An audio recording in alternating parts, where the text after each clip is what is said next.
ये किसने कह दिया कि पति पत्नियों का दुख नहीं समझते? समझते, बहुत अच्छे से समझते हैं। सिर्फ पत्नी दूसरे की होनी चाहिए। गांव की लड़की से शादी करने से एक समस्या होती है, अगर रोमांटिक होकर अपना सर उसके गोदी में रखो तो जुएं देखने लगती है। पति को हस्बैंड क्यों कहते हैं पता है? क्योंकि पत्नी पूरी जिंदगी हंस हंस के उसकी वेट बजा। बाप की चड्डी फटी पड़ी है और बेटवा गाना लगा रहा स्टोरी पर, दबदबा था दबदबा है। I love you. शकल देखी है? क्यों, क्या दिक्कत है तुम्हारी शकल में?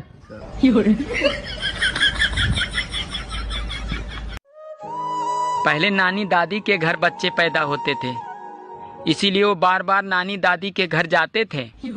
और आजकल के बच्चे अस्पताल में पैदा होते हैं, इसीलिए वो बार बार अस्पताल जाते हैं। आज मैंने 3 साधुओं से पूछा, भाई तुम तीनों साधु कैसे बने?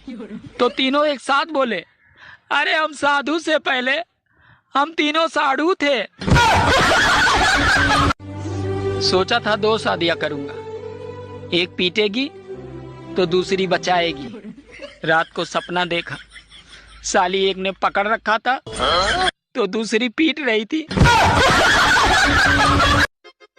सुनो, मुझसे बहस करके तुम्हें क्या मिलता है? अरे तुमसे बहस करके मुझे वो शांति मिलती है जो काशी हरिद्वार में नहीं मिलती।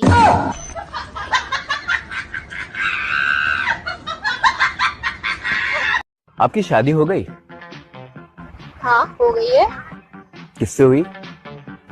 लड़के से।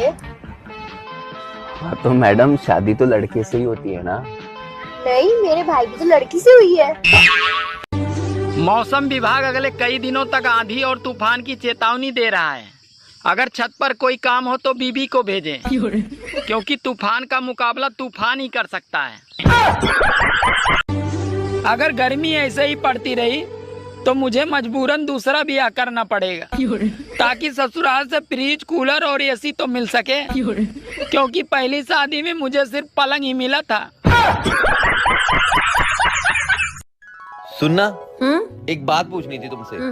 याद है शादी के बाद विदाई में तुम बहुत रो रही थी, फिर तुम अपनी मम्मी के पास गई। तुम्हारी मम्मी ने ऐसा क्या समझाया कि तुम बिल्कुल चुप हो गई? मेरी मम्मी ने क्या बोला? मेरी मम्मी ने ना सिर्फ यही बोला था कि बेटी रो मत, अगर भगवान ने चाहा ना तो तुझे ले जाने वाला खुद रोएगा। कोशिश करती।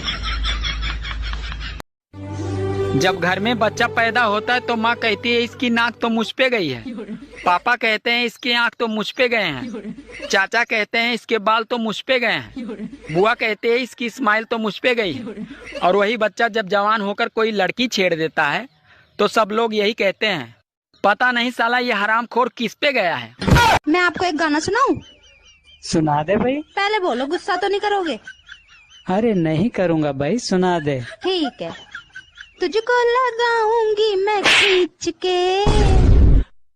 आपने बोला था गुस्सा नहीं करूंगा, गुस्सा नहीं करूंगा, आपने बोला था। कहाँ कर रहा हूँ मैं गुस्सा? ठीक है, इतना ही गाना। खाने में क्या बनाया? बैगन की सब्जी। फिर से बैंगन की सब्जी? तुम्हें पता नहीं, ज्यादा बैंगन खाने से आदमी अगले जन्म में गधा बनता है।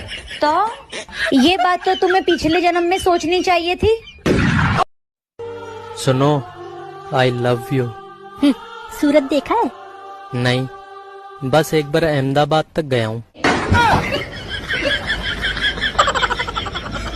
बहुत पढ़े लिखे हो? हाँ हाँ बिल्कुल। अच्छा बताओ, भारत कौन से देश में? देख लो भाई, हम लड़के हैं ना, हमारे साथ ऐसा ही होता है। मैं शादियों में सिर्फ खाना खाने के लिए जाता हूँ। किसकी शादी किससे हो रही मुझे कोई फर्क नहीं पड़ता।